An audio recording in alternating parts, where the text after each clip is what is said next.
सपा नेता ने प्रधानमंत्री के नए अवतार का किया खुलासा। पीएम मोदी को सपा नेता ने कहा प्रचार मंत्री।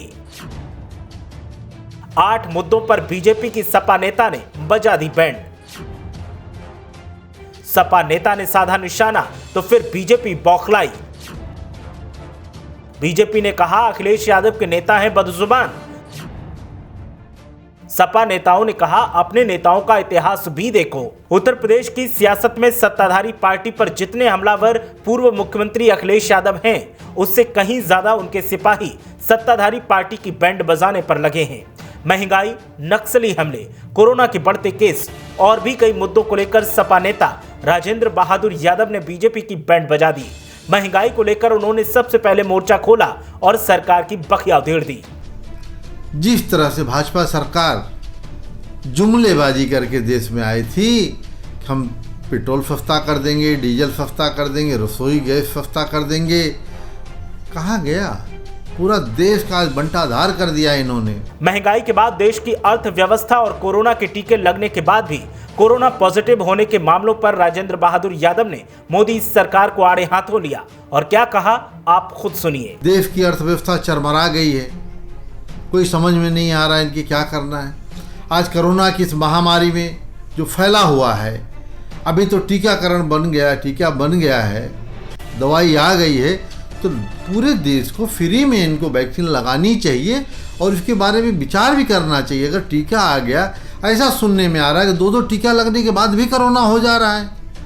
मतलब या तो कोरोना क्या है समझ में नहीं आ रहा है, या तो दवाई जो बनी इसके ऊपर लोग अभी संदेह की नज़र से देख रहे हैं। कोरोना के बीच बीजेपी की चुनावी रैलियों को लेकर भी निशाना साधा और कहा कि जो लोग 2 गज दूरी और मास्क है जरूरी का दावा करते थे, वो चुनावी रैलियों में भीड़ जमा कर रहे हैं और देश को फिर लॉकडाउन की तरफ धकेल रहे हैं, जो कि बेहद गलत है। इलेक्शन जहां हो रहा है, आप कोलकाता में देख लीजिए, वहां चुनाव प्रचार हो रहा है, कोई मास्क नहीं लगा रहा है, इतना पब्लिक इकट्ठा हो रही है, समझ में नहीं आ रहा है। वहां कोरोना नहीं जा रहा है, तो क्यों ना मैं प्रधानमंत्री जी से विनती करता हूं, अगर भीड़ के साथ कोरोना नहीं आ रहा है तो पूरे देश में चुनाव कर दिया जाए, कोरोना अपने आप भाग जाएगा।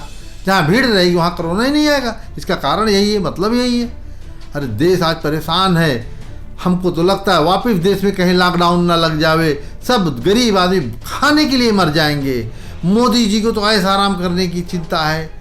बेरोजगारी को लेकर देश को गुमराह करने का आरोप लगाते हुए केंद्र और राज्य की बीजेपी सरकार को सपा नेता राजेंद्र बहादुर यादव ने जमकर घेरा और कई आरोप लगाए। काम धंधा बचा नहीं है कि रोजी रोजगार किसी का चले।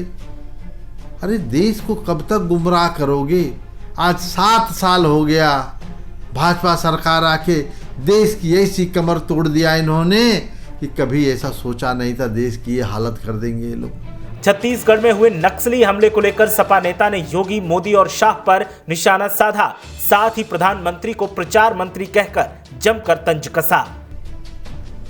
हमारे जवान मारे जा रहे हैं और गृह मंत्री जी, मुख्यमंत्री योगी जी भी, प्रधानमंत्री तो खैर वो प्रधानमंत्री कम प्रचार मंत्री ज़्यादा हैं, कुछ बोलना ही उनके बारे में बेकार है। वो प्रचार मंत्री हमेशा प्रचार में ही रहते हैं। देश संभाले कौन, इसलिए तो देश डूब रहा है। देश में मैं सब देशवासियों से विनती करता हूँ, देश में ऐसा संविधान बनाया जाए, एक प्रचार मंत्री रहे, एक प्रधानमंत्री रहे। देश की सुरक्षा में तैनात जवानों के लिए बुलेट प्रूफ गाड़ियों की मांग उठाते हुए सपा नेता ने केंद्र सरकार की बखिया उधेड़ी, तो बीजेपी बौखलाहट में सपा पर ही हमलावर दिखी। पर हमला होता है, कुछ होता है, इसका संदेश आप पहले देख लीजिए। 1 महीना पहले उन्होंने न्यूज चैनलों पे बोला हुआ है, आप उठा कर देख लीजिए। उन्होंने क्लियर बोला था कहीं न कहीं हमारे देश के जवानों के साथ कहीं कुछ गड़बड़ होना हो जावे।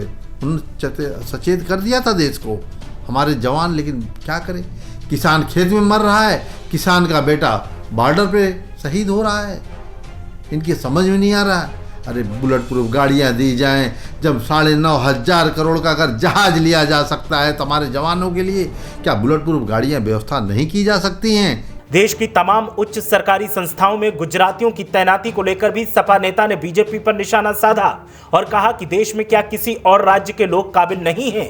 क्या मोदी और अमित शाह को सिर्फ गुजराती ही काबिल लगते हैं? बहुत ही गलत चल रहा है। मोदी जी को, अमित शाह जी को केवल गुजरात और गुजराती दिख रहे हैं। बाकी देश बजाए घंटा, उनको कुछ नहीं फर्क पड़ने वाला है। आप सोचिए, मुझे तो शर्म आती है इन लोगों को बोलने में भी अब, कि इनको शर्म आनी चाहिए भाजपा को। कौन से मुँह से वोट मांगते हो आप लोग जाके? बड़ा झूठ जुमलाबाजी किए थे, हम ये कर देंगे, हम इसको संघाई बना देंगे, हम इंडिया को अमेरिका बना देंगे। कहाँ गया? अरे आप इंडिया को भारत ही रहने दो, भारतवासी खुश हैं, उसको छेड़ो नहीं। आप बनारस को क्या हाल कर दिया आपने? कुलदीप सेंगर की पत्नी को बीजेपी की तरफ से उम्मीदवार बनाए जाने पर भी निशाना साधा और कहा कि हर गुनहगार बीजेपी में जाकर पाक साफ हो जाता है, दूसरों से इस्तीफा मांगने वाले खुद इस्तीफा क्यों नहीं देते? आज इस्तीफा क्यों नहीं दे देते? आज तक आपने सुना कोई भाजपा का कोई नेता इस्तीफा दिया? क्यों नहीं देता है? हर एक कितना भी बड़ा गुनहगार हो, दागदार हो, चाहे माफिया हो, चाहे बलात्कारी हो, भ्रष्टाचारी हो, जब तक दूसरी पार्टियों में तभी तक वो भ्रष्टाचारी रहता है। जिस दिन वो भाजपा में शामिल हो जाता है उस दिन से उसका भ्रष्टाचार सारा खत्म, भाजपा की साइडों से भी गायब कर दिया जाता है उस दिन। आप सोचिए क्या देश को क्या संदेश दे रहे हैं? ये देश कभी माफ नहीं करेगा। 8 मुद्दों पर सपा नेता ने बीजेपी की बैंड बजाई तो बीजेपी नेता सपा पर हमलावर दिखे और सपा नेता को बदजुबान बताने लगे। लेकिन अगर हकीकत देखी जाए तो सपा नेता की एक एक बात सटीक साबित हो रही है और हर मुद्दे पर उनका बयान बीजेपी की पोल खोल रहा है, ऐसा सपा समर्थकों का कहना है। मीडिया हलचल के लिए कृष्णा यादव की रिपोर्ट।